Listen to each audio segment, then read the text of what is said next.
symbols and the leaders change, but Germany's maniacal urge to impose its will on others continues from generation to generation.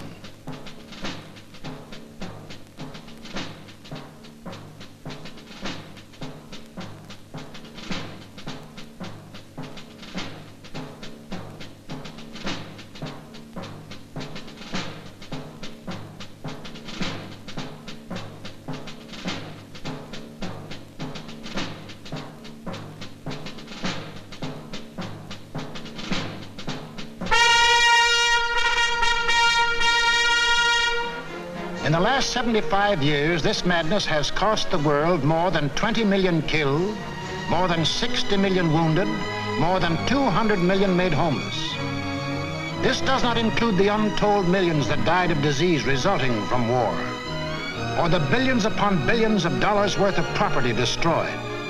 Nor does this include the grief, the anguish, the misery, the terror that the world has suffered, due to the Germans' insane passion to enforce their rule upon their neighbors. This passion for conquest reached its hysterical climax when Adolf Hitler enthroned himself as God and the German Führer.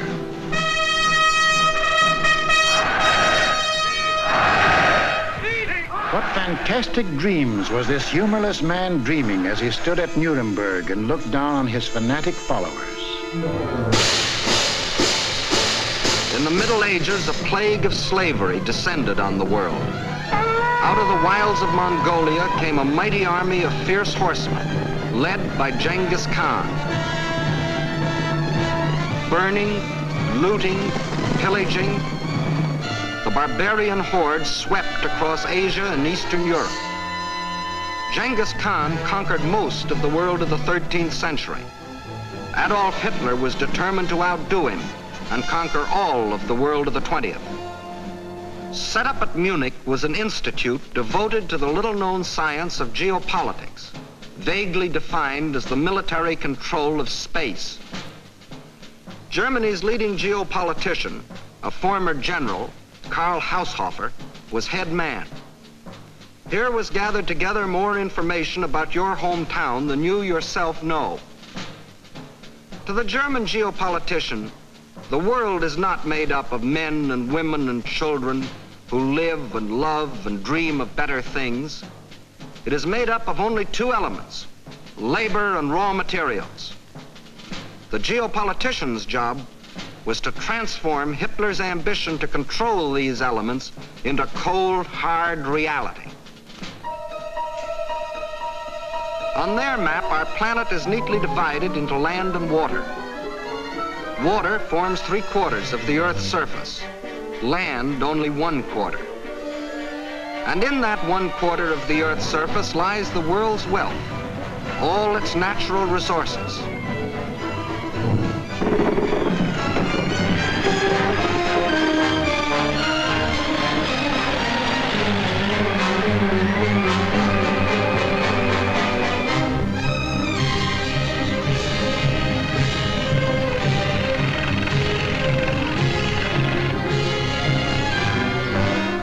The world's manpower.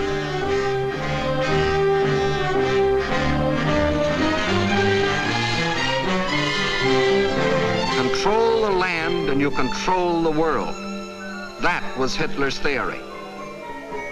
This all-important land, the geopoliticians now break up into two areas.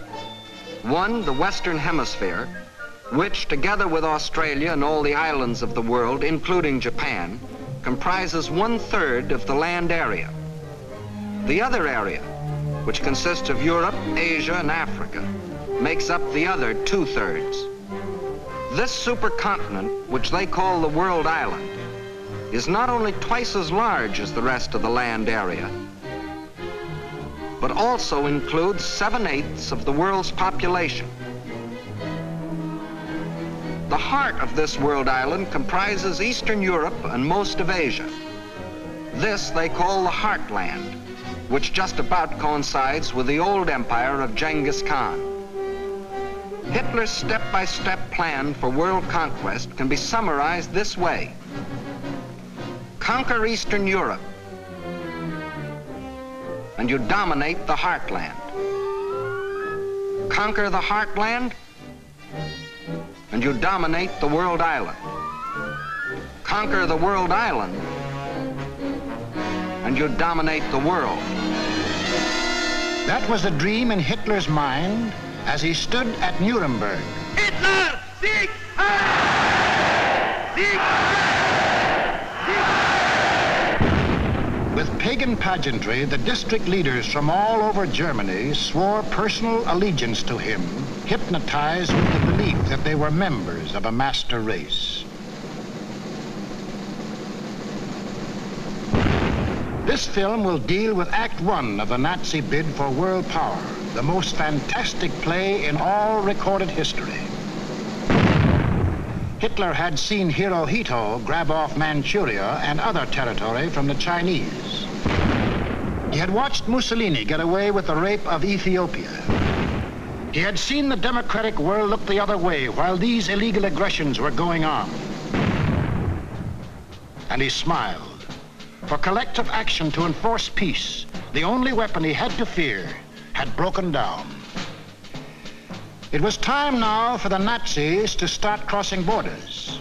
It was time for Hitler to put his plan into action. And what was he waiting for? He was waiting to soften up his victims, keep them from uniting.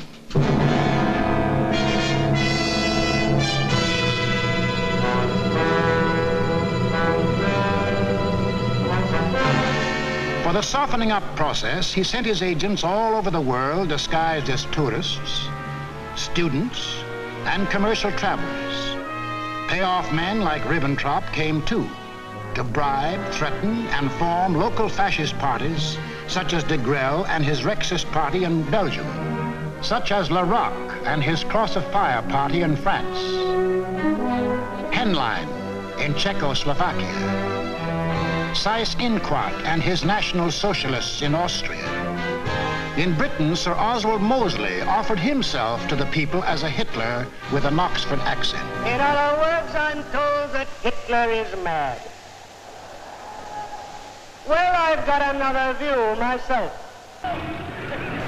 Until the day when they would make easy Hitler's actual invasion, these subversive fascist organizations provoked riots and rebellions, creating scenes like these in France. Scenes like these in Belgium.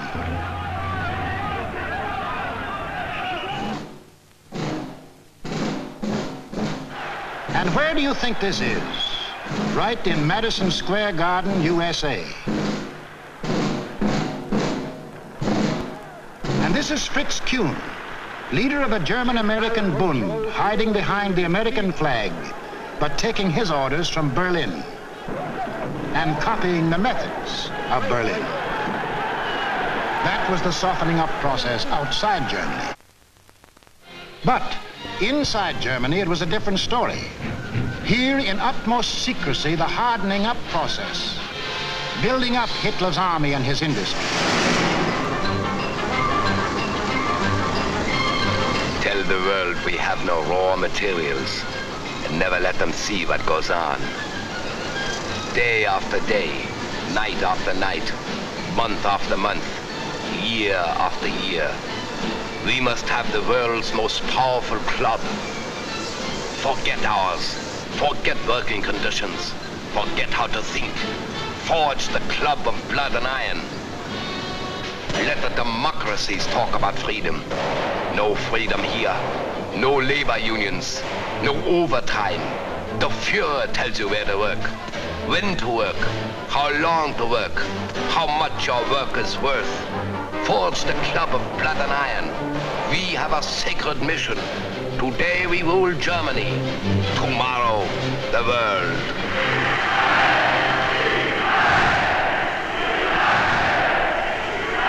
And for those who don't like it, you don't eat. Or you disappear into a concentration camp. Or you get this. And this is the man who gives it to you.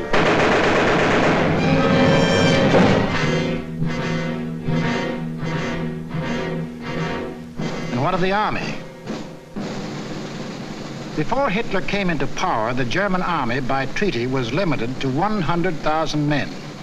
But treaties to the Germans have always been something to ignore.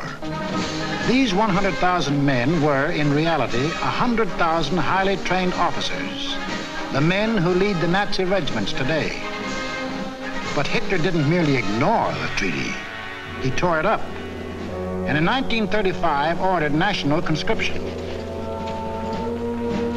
Simultaneously, he ordered German youth to become air-minded. Toy gliders filled the air. But as the boys grew bigger, so did the gliders. Soon these same youths were trained pilots, flying the new planes the factories were producing. The Luftwaffe was being assembled.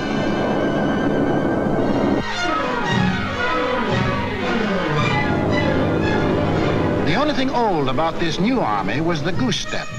And even Hitler couldn't improve on that ancient German form of torture, designed to make man stop thinking and blindly obey. Goose-step them until they become as insensible as weapons.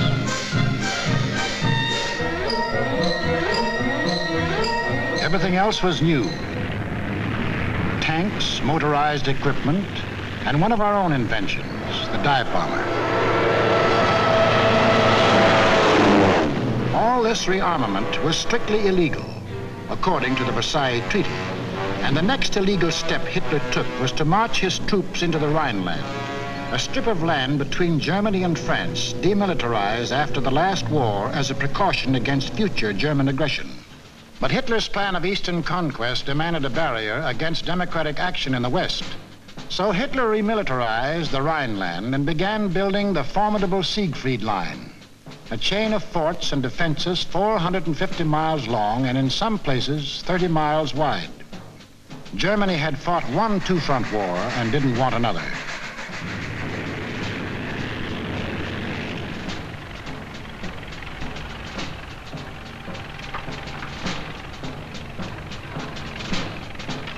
As many as 500,000 men worked as much as 20 hours a day to build 22,000 fortified positions on land, where, by treaty, no German soldier was supposed to set foot.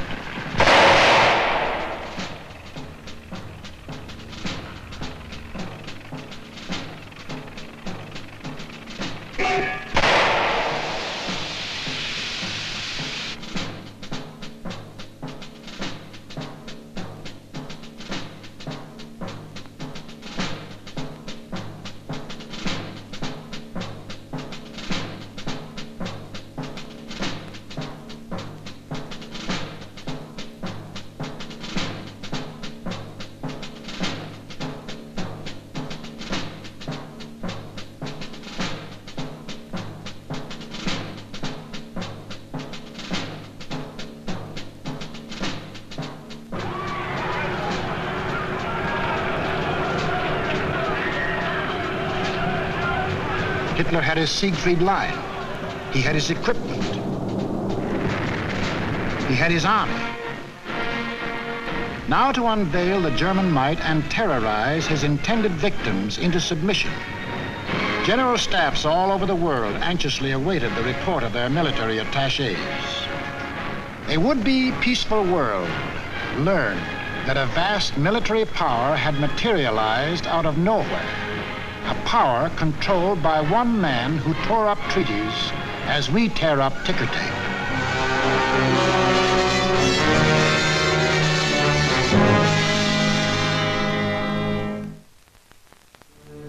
Satisfied they had created the right sense of fear in the world, the Nazi leaders were now ready to strike. The hour had come. It was time to start conquering Eastern Europe, according to the plan of Hitler's geopoliticians. It was time to win the domination of the heartland. Who would the first victim be? Naturally, the softest, Austria. Bite off just enough not to set the world against you.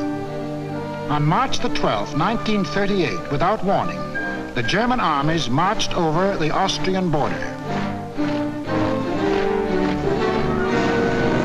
It was really only a full-scale invasion test, and Hitler rode in triumph into Vienna. Even the very name of Austria disappeared from the map, though Hitler had promised earlier to the world the assertion that it is the intention of the German Reich to coerce the Austrian state is absurd. Why was Austria important to Hitler? It put him on the southern flank of Czechoslovakia, and Czechoslovakia was the key to the control of Eastern Europe. The German Chancellor Bismarck explained that years ago when he said, "He who would conquer Europe must first hold the bastions of Bohemia." And Bohemia was now part of Czechoslovakia. But Czechoslovakia was tough. It had a good army. It had good equipment. It had one of the finest munition plants in the world, the Skoda Works, which Hitler wanted very badly. It had incorruptible President Banish. It had a military alliance with France, and France had a military alliance with Britain. Hitler had to move carefully, find excuses to take Czechoslovakia one piece at a time. He found his excuse in the Sudetenland, a portion of Czechoslovakia bordering Germany. Here lived some people of German origin, although they had never been a part of Germany itself. That was Hitler's cue. Dem deutschen Volk eine neue Idee zu geben. Completely ignoring the fact that most people who left Germany had done so to get away from things like Hitler, he sprang his pet theory that every person of German blood, no matter where he lived, belonged to the Nazi Reich. Für unser Volk. Germans or descendants of Germans, often with no more than a drop of German blood in their veins, suddenly learned that they were godlike, not subject to the laws of the land in which they live and to which they owe their allegiance, whether it be Czechoslovakia, Norway, Sweden,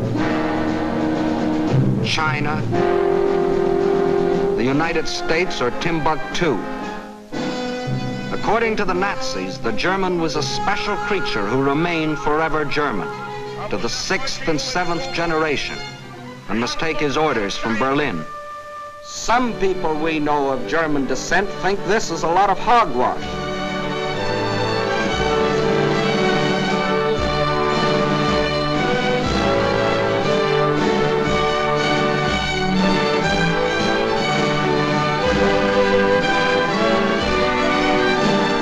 Including 15% of any group like this.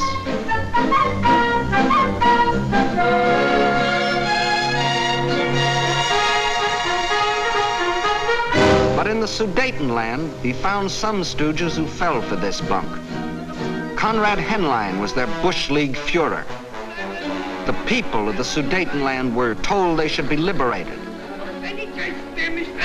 They were told Hitler was their liberator. The Nazis smuggled over their standard softening up equipment, blackjacks. And when the Czechs were beaten up trying to combat his fifth columnists, Hitler screamed the Germans were being persecuted and threatened war unless he got the Sudetenland. It is the last territorial claim I have to make in Europe. I have assured Mr. Chamberlain, and I repeat it here, that when this problem is solved, there is for Germany no further territorial problem in Europe. We want no Czechs. To the League of Nations, Foreign Minister Maxim Litvinov announced that Russia stood ready to back concerted action against Germany. But once again, there was to be no concerted action. The Czechs mobilized and closed their borders. The leaders of France and Britain, desperately striving to avoid war, flew to meet the jubilant Axis leaders at Munich. On September 29th, in return for Hitler's guarantee of world peace, Chamberlain and Daladier prevailed upon Czechoslovakia to give up the Sudetenland without a fight. In Czechoslovakia, the Munich Pact was greeted by riots of protest. But Daladier returned to France to be greeted by cheers from a relieved French people. And in Britain, a happy Chamberlain came back declaring he had achieved peace, peace in our time. One of the most tragic and ironic scenes in all history.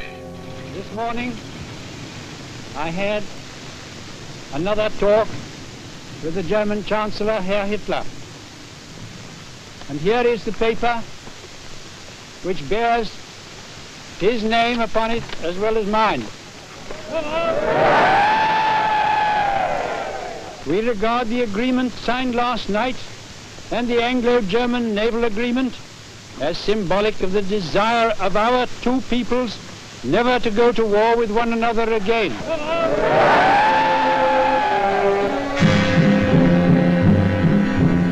Peace. It wasn't peace. The Nazis hadn't merely got 3 million more souls under the German flag.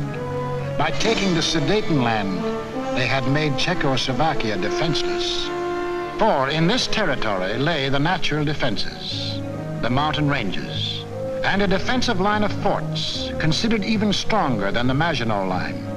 Without these fortifications, Czechoslovakia was disarmed, a ripe plum ready to fall into Hitler's lap. Within 6 months of declaring that he wanted no more territory anywhere, he violated the Munich Agreement, marched in, and took the whole of the Czech state, though he had specifically promised, "I have no further interest in the Czechoslovakian state. That is guaranteed. We want no Czechs." Austria and Czechoslovakia were gone without a fight, and Hitler was getting his control of Eastern Europe. Poland was next on the map. The tired old man of Munich now knew that there could be no peace in our time. If an attempt were made to change the situation by force in such a way as to threaten Polish independence, why then that would inevitably start a general conflagration in which this country would be involved. But after his success at Munich, Hitler was sure that France and Britain would not fight. Here's what one of his spokesmen said: "Democracy has no convictions for which people would be willing to stake their lives." But what about the Russians? The lights began to burn all night in Moscow.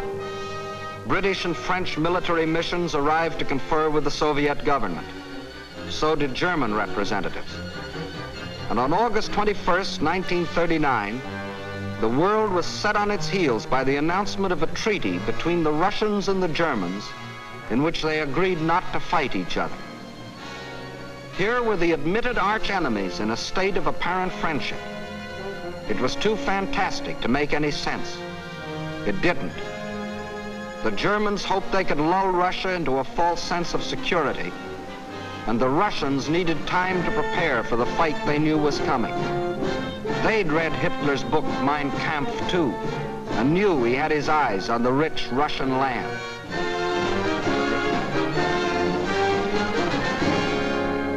Confident that Russia was safely pigeonholed and that the democracies would not fight, the Nazis started singing their favorite theme song, that all people of German blood belonged to them, and picked Danzig as their excuse for the gobbling up of Poland. Danzig, a free city, self-governing under the League of Nations, was an important seaport at the head of the Polish corridor, Poland's access to the sea. The same old softening up process had gone on here. Local stooges, armed by Germany, began to terrorize the city. Hitler demanded Danzig and the Polish corridor, or else. The people of Poland prepared for the inevitable. Although they knew Britain and France had guaranteed their borders, they also knew those countries were a long way off.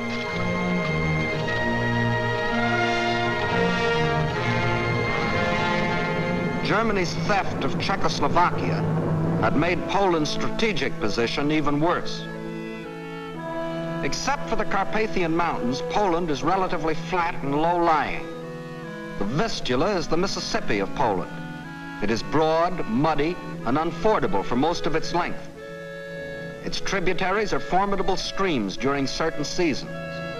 but there was a drought, and the streams were so low during the campaign that they could be forded at almost any point by men, trucks, and tanks. Militarily, the Vistula offered the best line of defense. However, making a stand here would have meant surrendering Warsaw in the richest part of the country. The alternative was to accept battle on the border. That was the Polish decision. The Nazi plan was an enormous pincer movement aimed at encircling the mass of the Polish armies. Secondary pincer movements were to encircle any Polish groups which escaped the main trap. During the last 2 weeks in August, the German armies moved toward the Polish border, where they assembled 70 divisions, many of them armored. From a military standpoint, the Poles were hopelessly outclassed by their predatory neighbor. They managed to mobilize barely 30 divisions, made up of infantry or horse cavalry. In two important respects, the difference was staggering. The Nazis, 5,000 modern tanks. Poland, 600 nondescript tanks. The German Luftwaffe, 6,000 modern planes. The Polish Air Force, less than 1,000 of inferior types. The German army secretly made ready. The way of living for the next 1,000 years was to be decided.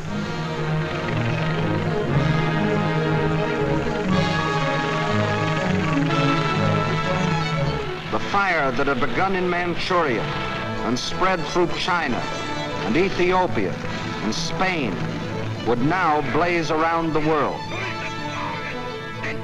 This man made that decision. War. Precisely at dawn on September 1st, without warning, the German Wehrmacht rolled over the Polish border.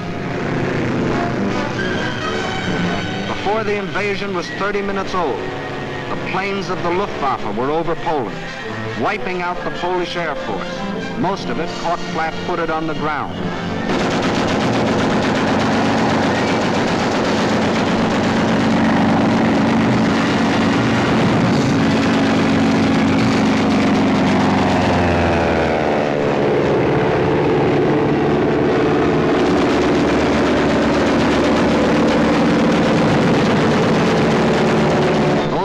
That did get off faced overwhelming odds and were shot out of the sky.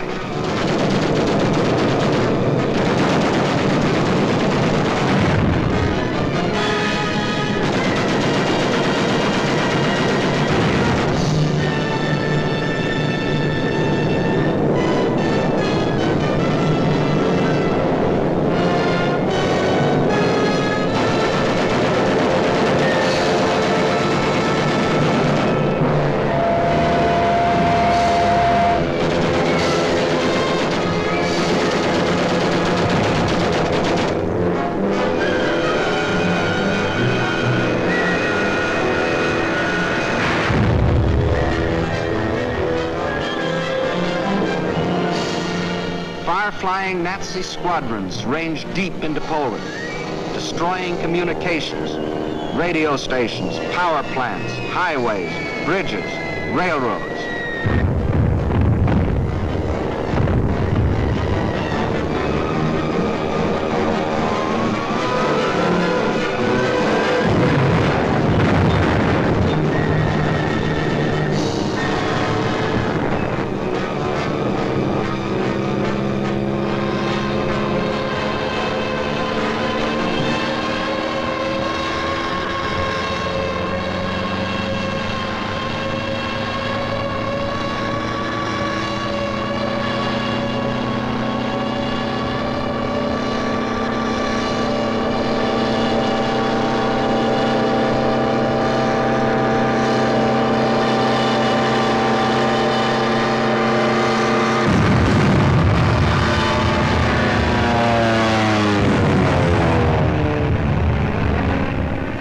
The Polish army was disorganized by the loss of its air force and the disruption of communications. The massed ground units of the Nazi army continued their advance. Occasionally, they unveiled a new technique or item of equipment. For example, advanced units of the German Fourth Army crossed the Vistula in a new type of storm boat. By September the 5th, the Polish retreat developed alarming tendencies. The powerful German 10th Army, which was to form the southern claw of the great Nazi pincers, was advancing with its 5 armored divisions on either flank. On September 6th, the opposing Poles began splitting into 2 groups, the southern one falling back toward the Vistula. The armored divisions on the German right raced ahead, circling Radom and cutting off this group, which finally surrendered. Meanwhile, further north, the main Polish mass began drifting toward Lodz. The German command, perceiving that this opened the gate toward Warsaw, sent the northern Nazi armored units racing through the gap to the Polish capital. The infantry advanced in forced marches of 35 miles a day, and 2 days later relieved the panzers about Warsaw. The city was now cut off. West of Warsaw, the main Polish armies were encircled. Under terrific pressure on the ground and pounded ceaselessly from the air, they began to disintegrate. They fought on with high personal courage, but without airplanes, without communications, cut off from their general staff, the isolated Polish groups were forced to surrender, one by one. But Warsaw still resisted. The heroic strains of the Polonaise told an incredulous world that the people of Warsaw, led by Mayor Straczynski, had erected a wall of courage around their city, defying Hitler to do his damnedest.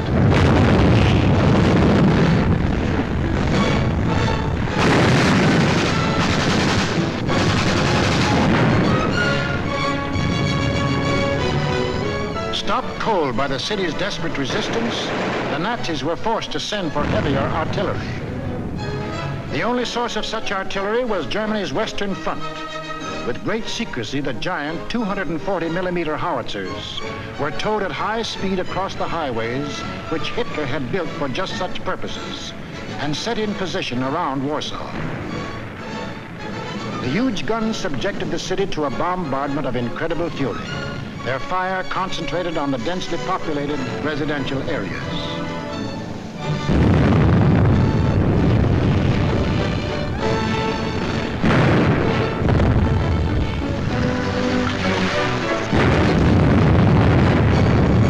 For 20 days of death and horror, every man, woman, and child fought to save his city.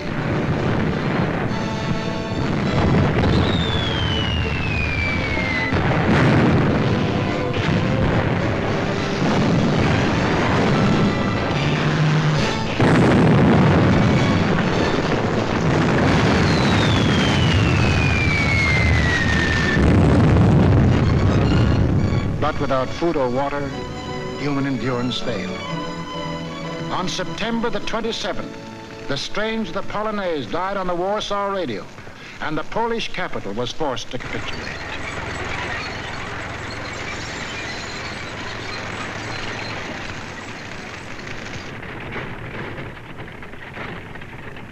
Now all Polish resistance was at an end, except here, the Westerplatte forts opposite Danzig.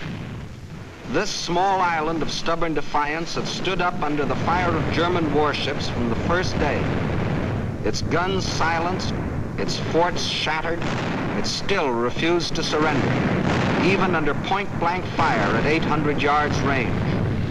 It was an exhibition of Polish valor that will go down in history, but militarily it could not avail. On October the 1st, the garrison at last surrendered. Surrendered to face the fate of these men, Polish prisoners being marched off to Nazi prison camps, an eventual extermination. For the Nazi master race theory calls for the complete wiping out of so-called inferior races. And in village after village, local Judases point out loyal Polish neighbors.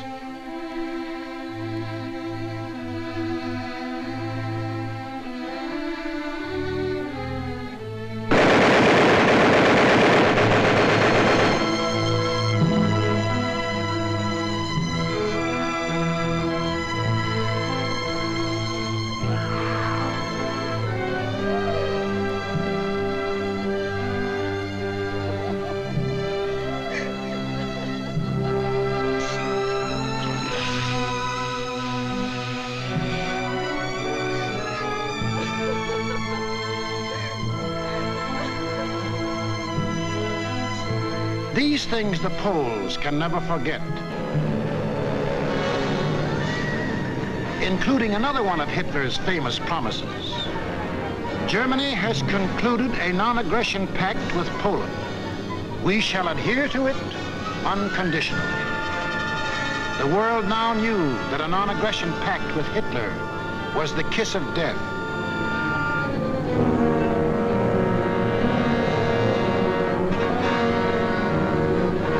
Poland was completely destroyed.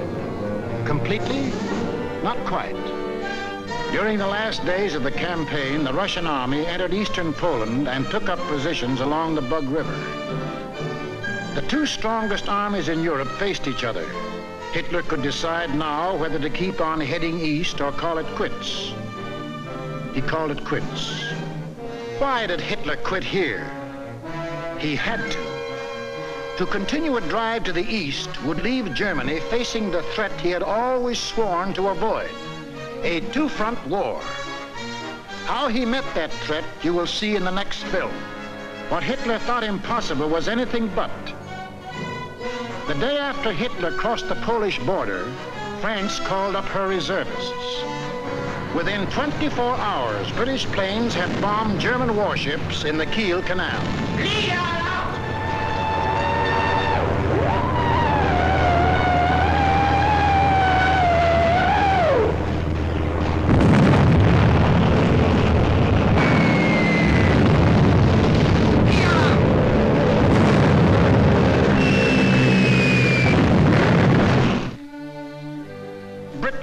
Not merely the British government, but the British people had declared war. War on Hitler and everything he stood for. The democracies did have convictions for which people were willing to stake their lives. Unprepared? Yes, but that didn't matter. For they finally realized that what was being threatened wasn't just the integrity of Poland, but the integrity of free men everywhere in the world. What tragedies, what horrors, what crimes has Hitler and all that Hitler stands for brought upon Europe and the world. It is upon this foundation that Hitler pretends to build out of hatred a new order for Europe. But nothing is more certain than that every trace of Hitler's footsteps, every stain of his infected and corroding fingers will be sponged and purged, and if need be, blasted from the surface of the earth. Lift up your hearts. All will come right out of the depths of sorrow and of sacrifice. Will be born again the glory of mankind.